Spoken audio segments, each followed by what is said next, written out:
Well, it's been a bit of a busy week for me. We got back from vacation, and I quickly turned around and drove down to the lake to spend a couple days there with colleagues for our annual Bishops' Convention. Each year, this convo, as we would call it, is a good time of catching up with other pastors and deacons from our synod, hearing from guest speakers, and getting to worship together. I have to tell you about one of our experiences there, though. The one morning we were together, we were sitting down to worship for a morning prayer, and in the middle of the service, in the middle of the conference center where we are, the fire alarm starts to go off. Okay, so here we are. Be thou my vision, O Lord. And we just look around like, not be all else that For some reason, we didn't know what to do. I mean, I was in the back. I was a good Lutheran. I was in the back and watching all of this play out. And I saw, as soon as the alarm went off, I saw one of the synod staff members, who's the main point of contact for the hotel. She goes running off, I'm sure, to find out what had happened. I'm watching the musicians up front, and they're kind of playing and looking at each other like, do we keep going? Do we stop? You know, and I look over at my pastor friend who used to be a public health nurse, and she used to be real involved with emergency management. She was at the door. She was ready to direct people, get them out of there. But otherwise, we sat there. You know, after a few more seconds of this blaring alarm, I could see a couple people reaching for their purse or their stuff, like they were going to get ready to go, but really, we just sat there. By the end of the first verse of the song, we sang a whole verse through a fire alarm. The alarm finally did stop, as I guess we expected it to. And the musicians, renewed their efforts to get us going on verse 2. But after the service was over, a colleague and I were talking about this, and we were wondering, at what point have we as a society stopped responding to this kind of stuff? Maybe it was just us. Maybe this group of pastors who were together were just so tired from their one day of work that week that we just couldn't get up and move, Or maybe, as faithful Christians, we thought, my help comes from the Lord, maker of heaven and earth. Really, we should have been thinking, my help comes from the Lord, who gave us the skills and knowledge to invent fire alarms to tell us to get out of the building. I don't know. Maybe it was just us. Maybe it's the fact that a lot of us would not react immediately. And really, we might just sit there and say, okay, is this real? Do I really need to get up and get out of here? At what point have we become so skeptical of everything that it's hard for us to believe anything? What does it take for us to live as though something bigger is going on around us in this world? So these past couple of weeks of October, we've been spending the time around exploring God's call, our vocation, in our lives and in this world. And through this whole communities of calling thing that we're a part of, we've been digging even deeper through all kinds of different ways that we're called and different things this call means for us. We started 2 weeks ago where hopefully we saw that God calls us in who we are or who we're called to be. We know that the core of our identity is that we are children of God. We've been created by God. We've been baptized into the life and death and new life of Jesus Christ. We've been sent out into this world accompanied by the power of the Spirit. So no matter what all of our different calls look like, our different vocations throughout all of our lives, all of them point back to the fact that we find our wholeness, that we find our center in our identity in God as children of God. That was the first week. Last week, Pastor Sandy shared about how call and vocation, remember kind of the same words, come through those things that we are called to do. Those things we often think of when we think of our vocation. It could be our jobs, our careers, our occupations, but but also those activities you take part in, the service we do, or just the roles that we're called to fill, whether for ourselves, for our families, for one another, and for this world.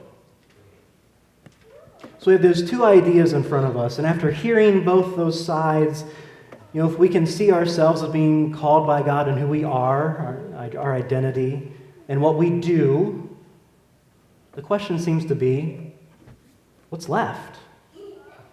Haven't we covered all the ways that we're called?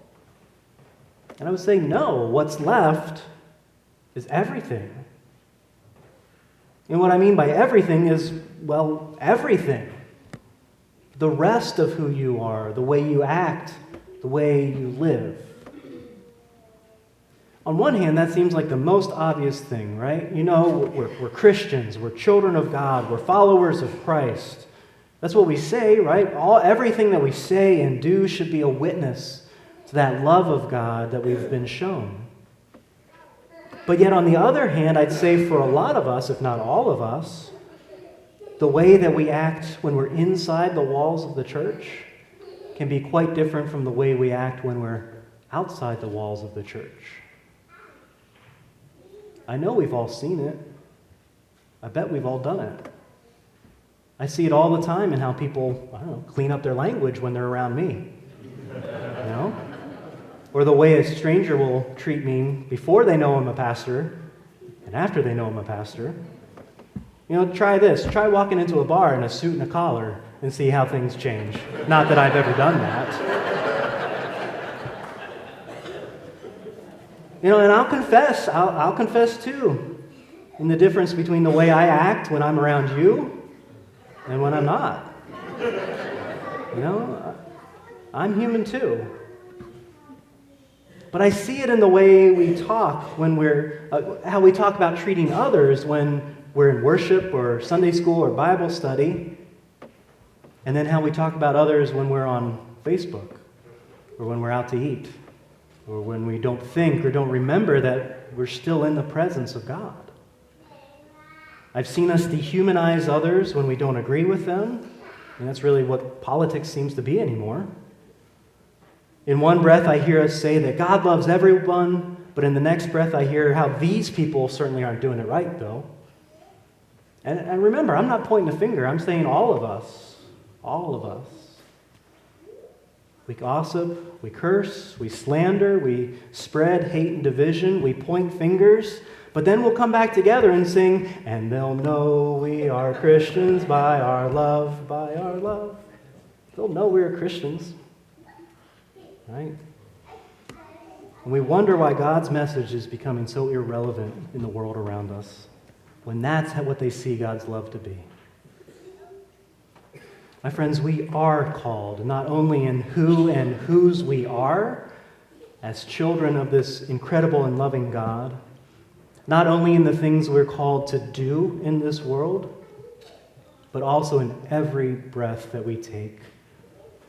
We are living a life that has been given to us by God.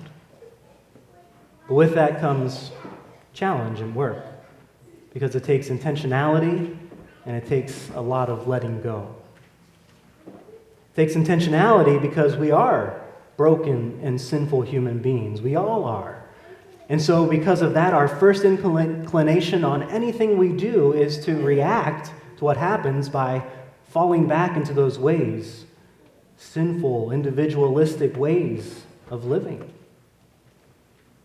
As we interact with other people, it's so much easier just to write them off, speak ill of them when they're different from us or don't agree with us or bring out some fear within us.